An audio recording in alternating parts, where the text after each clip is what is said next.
mi nombre es Padme Morales, alumna de la Unidad de Aprendizaje de Psicología de la Comunicación, y el día de hoy voy a hablar sobre un autor, el autor que me fue asignado para realizar mi investigación y su biografía, y este autor es Karl Hovland.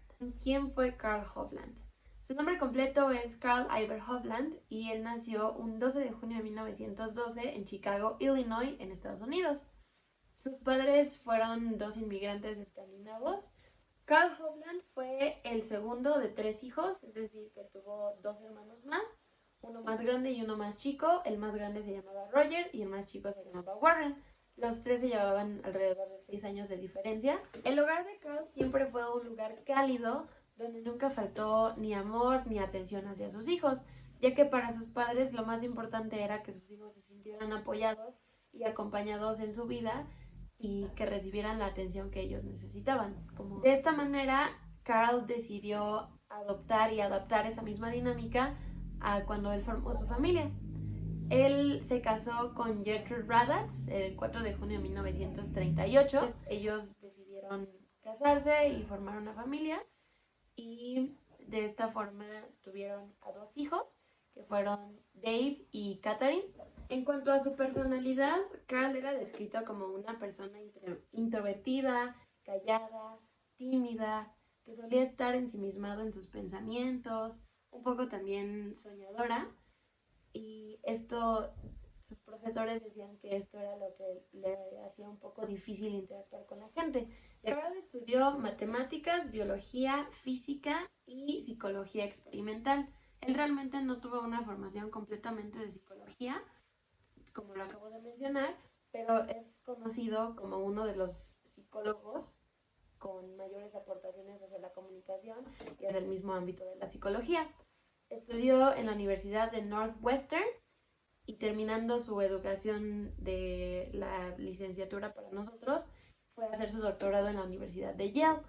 Aquí terminó su doctorado 2 años después de entrar, en 1936, y se graduó con honores bajo la aceptación de Clark Hull. Para el primer año en el que él estuvo en Yale, ya había publicado 6 escritos y fue este mismo psicólogo quien fue su mentor y su mayor influencia. Recordemos que él tiene estudios sobre el aprendizaje y la memoria que están basados en las leyes del comportamiento y fue con él mismo con quien Karl Hovland coescribió su primer libro, que es Mathematical Deductive Theory of Rote Learning, que en español es Teoría Matemático-Deductiva del Aprendizaje Memorístico, y este libro lo publicaron en 1940. Entró este mismo año a trabajar como profesor, pero su actividad como profesor se vio interrumpida debido a que la Segunda Guerra Mundial recientemente había comenzado en el 39 y él tuvo que interrumpir su trabajo de maestro para apoyar en la guerra. Que trabajó en el Departamento de Guerra de Estados Unidos implementando programas para mejorar la motivación de los soldados que estaban peleando contra los japoneses y poder ayudarlos a sentirse más motivados durante la guerra. Después de la guerra, Karl regresó a Yale para continuar con su trabajo de maestro y lo nombraron presidente del Departamento de Psicología y director del laboratorio también de psicología de la Universidad de Yale. También trabajó en la Fundación Rockefeller con estudios sobre comunicación y cambio de actitud. Este fue como su tema principal de Karl Hovland, el cambio de actitud en la comunicación. Entonces, lo que estudiaba era cómo se producía y qué condiciones se necesitaban para que sucediera este cambio de actitud desde la comunicación. Su alumno Roger Shepard, quien también fue otro psicólogo reconocido, lo describió en su libro, en su repertorio de Biographic Memoirs.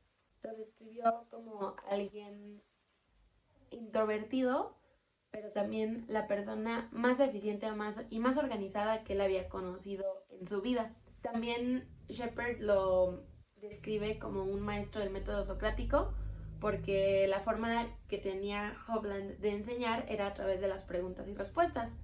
Incluso en las clases en las que daba de seminarios de doctorado y cosas del estilo, lo que él hacía era preguntar sobre temas que tal vez él estaba trabajando y no era lo que los alumnos estaban haciendo. También lo dice Shepard en sus memoirs, que él siempre incentivó a sus alumnos a que investigaran por su cuenta y que hicieran las investigaciones sobre el tema que ellos quisieran y que les pareciera interesante. Una de sus máximas aportaciones y por las que también es reconocido es que él fundó la escuela de Yale, en la que los resultados son su modelo de Hovland o Hovland-Yale, en el que expone o describe los cambios de actitud y cómo los cambios de actitud se dan en las personas. Su modelo y, bueno, toda su ideología, que es el modelo de Hovland-Yale, está plasmado en otro de sus libros, que es Comunicación y Persuasión, el cual publicó en 1953. Y es aquí donde expone prácticamente toda su teoría, toda su ideología de la comunicación y la persuasión y cómo se producen los cambios de actitud. Por ello es que Hovland explica que los cambios en la actitud solo pueden producirse cuando primero ha ocurrido un cambio en las creencias del individuo. Es decir, que depende más del individuo que de los factores externos si hay un cambio en la actitud. Además de este cambio en las creencias del individuo, también es importante que la fuente de la que proviene la información sea creíble, así como los argumentos con los que ésta está fundamentada y los conceptos que se están utilizando. Hovland dice que entre más creíble sea la fuente, mayor efecto va a tener en el cambio de la actitud, pero también describe que no solo depende de las creencias y de la credibilidad de la fuente, sino que también depende de un contexto interno del individuo, como su nivel educativo, su edad, las condiciones en las que vivió, o sea, todo el contexto personal y de atrás que ha vivido el individuo al que se le intenta persuadir de cierta forma. Es que a los 39 años, en 1951, fue nombrado presidente de la Asociación Americana de Psicólogos, la APA. Él dirigía la organización que representaba a los psicólogos en Estados Unidos. Incluso él tiene el rango en Yale de Sterling Professor. Este rango de Sterling Professor se le otorga a la persona que es considerada la mejor de su campo. Entre sus obras destacan 3 que son las más conocidas, pero tiene alrededor de 7 libros y alrededor también de más de 70 artículos publicados. El primero es Communication and Persuasion, Psychological Studies of Opinion, el cual se publicó en 1953. El segundo es Juicio Social de Asimilación y Contraste en la Comunicación y en el Cambio de Actitudes, que fue publicado en 1961. Y otro es Experiments of Mass Communication, que en español es Experimentos de la Comunicación de Masas, y este fue publicado en 1949. Es común que suceda con las mentes brillantes. Hovland no tuvo tanta suerte de vivir tanto tiempo, es decir, que falleció a muy temprana edad, muy prematura para mi opinión. Falleció a los 49 años a causa de un cáncer. Hovland, como lo comenté, él era una persona muy decidida, muy comprometida, muy responsable y tenía muchas ganas de aprender y de enseñar y de transmitir su conocimiento a la gente, ¿no? Entonces, él aún en sus últimos años de vida, él siguió estudiando y siguió investigando. Incluso una de sus últimas investigaciones fue acerca de los conceptos y de los juicios y cómo se crean los conceptos.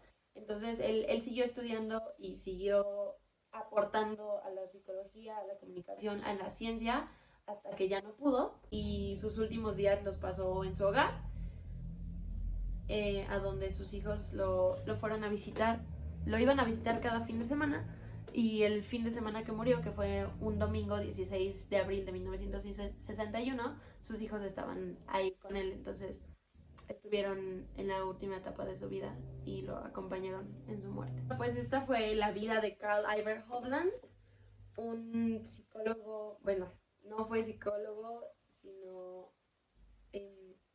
un teórico que aportó mucho a la comunicación, a la psicología, que a mí me parece muy interesante, un poco triste el hecho de que solo haya vivido 49 años, pero creo que los 49 años que él vivió aportó mucho, fue una gran persona, incluso es recordado como uno de los mejores maestros que han tenido sus alumnos. Su hija también dice que no podía pedir más de su papá, que él era simplemente lo mejor, que estuvo con ellos, que los apoyó, siempre incentivó a sus alumnos a que indagaran, a que hicieran más cosas, a que investigaran, a que pudieran aportar cosas, ¿no? Entonces creo que esta parte de Hovland fue la que más llamó mi atención. Me pareció un poco complicado encontrar la información al principio porque intenté buscarla en español, pero después pensé en que él es un autor norteamericano, entonces probablemente la mayoría de su información iba a estar en fuentes en inglés. Entonces al final casi toda la información que recabé fue de fuentes en inglés y pues me encontré con el Biographic Memoir de Shepard, me encontré con algunos escritos de una de sus primas que también escribió sobre él porque lo admiraba, algunos artículos que se escribieron sobre él también. Entonces fue una investigación muy interesante y creo que también su aporte, su enfoque de los cambios en la actitud también me generan mucho interés porque creo que nunca había escuchado de algún autor que se enfocara en esto y él fue el primero. Y también él fue el que